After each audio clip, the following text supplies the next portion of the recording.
Welcome to the Functional Government Podcast. According to the Pew Research Center, only 47% of Americans think their fellow citizens are morally good. Canadians, on the other hand, trust their neighbors. 92% of us think other Canadians can be trusted. Our government gets no such love. Less than 50% of us trust the federal government, and only 17% trust politicians. And you know what? Fair. We have plenty of reasons not to. Phoenix turned paying civil servants into a $5 billion lottery where the prizes are underpaid, overpaid, and not paid at all. A 2020 credential breach that hit 48,000 people happened because nobody thought multi-factor authentication was worth a fraction of a dollar per account.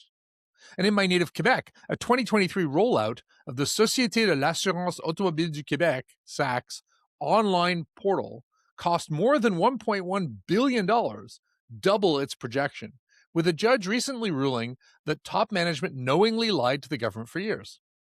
So it's no surprise that when someone says digital identity, many Canadians think of the One Ring. Digital identity is a hot potato. The Conservatives passed a resolution opposing it.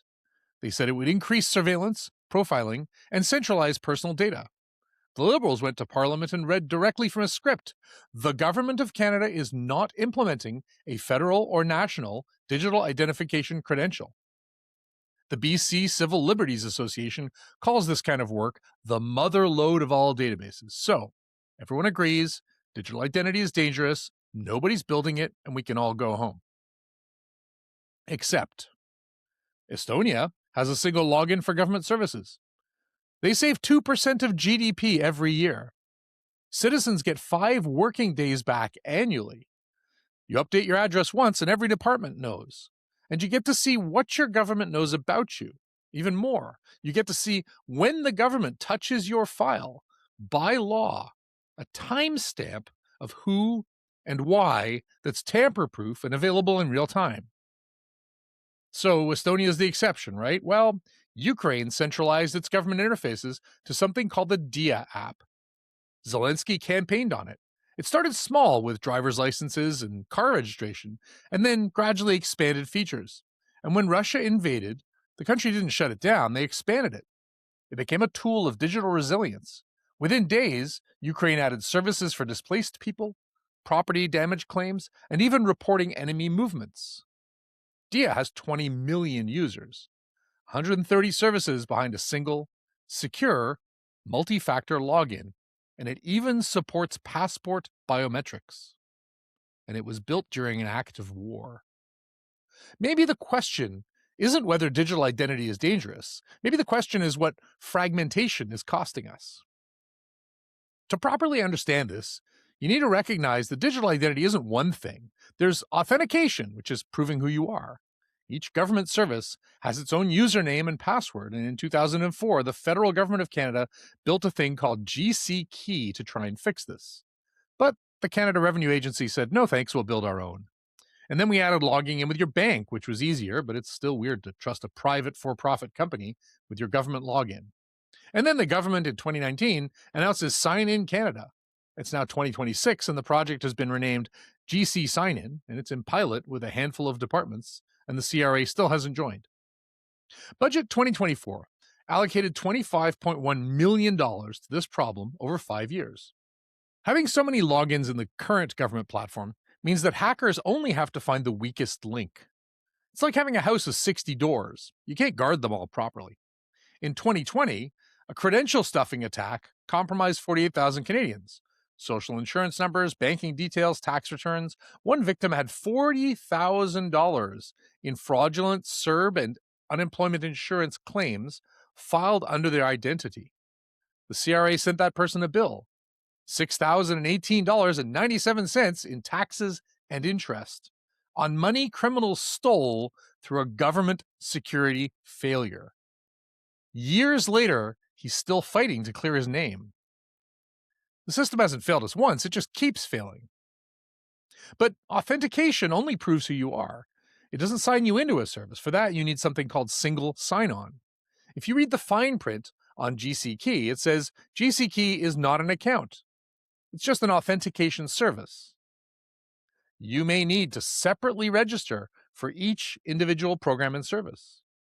It even says, do not bookmark pages after you have signed in. This makes government services really hard to navigate, and plenty of people profit from that complexity. Tax filing services that charge you to navigate CRA's labyrinth. Immigration consultants who charge you thousands because the process is deliberately opaque. Grant writers extracting money from impossible programs. These people aren't adding value, they're extracting rent from the friction that exists within our government services. In a well-designed system, your taxes would be automatic. The government already knows what you earned. You wouldn't need an expert to tell you which benefits you qualify because the system would tell you. But we've built something so complicated that navigating it has become an industry. And it costs us billions of dollars and years of human life. Then there's the next problem: single source of truth. Once you're authenticated, so I know who you are, and you're authorized, so I know what you can do, I need to clean things up. I need one authoritative record of something like your address, rather than dozens of outdated records scattered across departments. That's hard too, because in Canada, we have a law preventing departments from sharing information with one another unless it's necessary. That law was written around the time we invented the internet, before we knew every citizen would have apps in their pockets. And this means that when you update your address to the CRA or Service Canada or Canada Post or your bank or any one of dozens of other services, nothing is in sync. In fact, you become the synchronization layer. We have over 200 portals with 60 separate logins. That means 60 separate security perimeters to guard and 60 separate copies of your personal information, each one out of date because you haven't updated it yet. And there's a final piece to this digital identity thing, which is ask me once. Ask me once is a policy in some countries that says the government may only ask you once for a piece of information. That only works if there's a single source of truth. It doesn't work if your address is in 10 places. But what it does is force government apps to work better. When you have a baby, you register the birth of the province. You apply for a social insurance number. You update your taxes for the Child Canada benefit. Apply for parental leave through EI. Update your health card, and 3 other things you'll forget until a letter arrives demanding to know why you didn't. In Estonia, you register the birth once. Benefits arrive. It's called the once-only principle. It's law. The government cannot ask you for information it already has. You tell them once. Every department that needs it queries the authoritative source. No copies, no re-entering data, no separately update your address with each department. The UK does this too.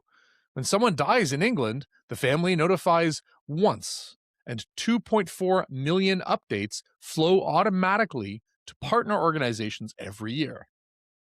Meanwhile, here in Canada, we spend weeks proving to 7 departments that we had a baby while caring for that baby. Our government treats you like a stranger who might be lying about having a child. And then finally, there's access logging, the right to see who's looked at your data and why. Except in Canada, we can't have any of these things, and everyone will tell you it's for your privacy. Plenty of Canadians think their government is Big Brother, and they're not wrong.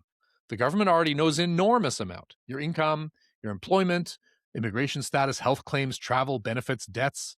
But you have almost no way to find out what the government knows about you. Try writing an access to information request. You need to know what you're looking for per department in writing. The legal timeline is 30 days to get you an answer, but the actual average is 83 days. In Ontario, it's 182 days, and adjudicators found 59% of cases involve wrongful withholding. The Globe and Mail called this a broken affront to democracy.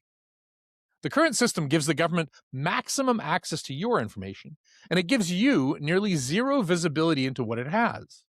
And yet somehow, thanks to a bunch of special interest groups, we've been convinced that chopping it all up protects our privacy, when in fact, it makes it easier for the government to hide it. In Estonia, when a government employee accesses your file, you see it in real time, time-stamped and tamper-proof. That's not Big Brother watching you. That's you watching Big Brother. We built the opposite. Maximum data collection, minimum citizen visibility, and we called it freedom. Countries that implement these systems save 1 to 2% of their GDP. For Canada, that's $22 to $40 billion a year. Even at a quarter of that, we're talking more than the entire federal housing budget. I said at the outset that we trust each other more than other countries, but we don't trust our government. It's worse than that. The current system erodes the trust we have in each other by forcing us into adversarial relationships with institutions and polarizing us politically. The fix isn't a moonshot, it's a login button, a legal framework saying departments must share instead of hoarding, passing laws that make it illegal for the government to ask you for data it already has, and the political will to make the tax authority get on board. Political will is the hard part. Because the debate we're having, should we build digital identity, is the wrong question.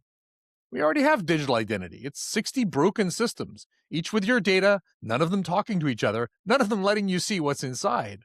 The real question is whether we want one that works, one that gives you visibility into what the government knows about you instead of keeping you blind, one that saves you the time and money of proving you exist to department after department, year after year, one that costs billions less, delivers billions more, and gives you back your life. Right now, we're choosing 60 passwords and calling it freedom. Thanks for joining us on the Functional Government Podcast.